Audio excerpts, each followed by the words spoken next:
নদীতে জাল ফেলছে, মাছ ধরতেছে মাঝিরা।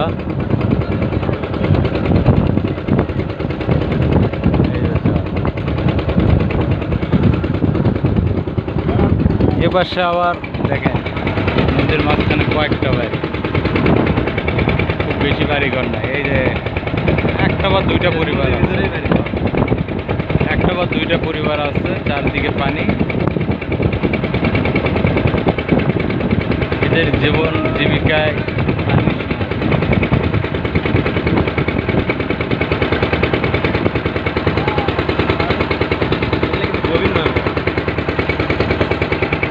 দেখেন ওই পাশে একটা বাড়ি, আবার এই পাশে আর একটা বাড়ি, কারোর সঙ্গে কারোর যোগাযোগ নাই, মাঝখানে শুধু পানি।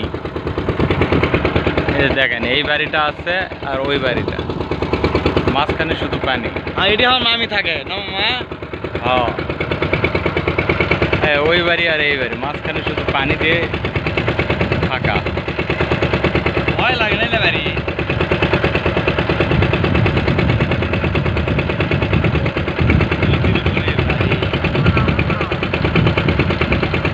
আমাদের বাসা থেকে 15 কিলোমিটার ভিতরে কোনো নদী নেই।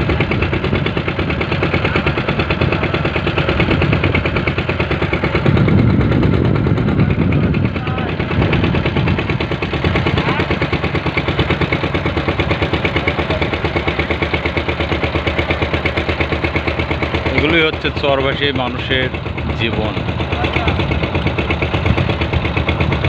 এই জন্য আসুন আমরা আল্লাহর কাছে শুকরিয়া আদায় করি, আলহামদুলিল্লাহ আমরা অনেক ভালো আছি। কারণ আমাদের এলাকায় আবার বন্যাতে ঢোকে না, খরায়ও পড়ে না, আবার এখানে বিদ্যুতের লাইনও আছে। এর জন্য এটি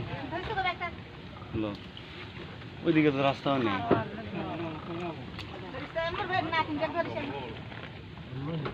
এলা নামবেন কে বাহে থাকো?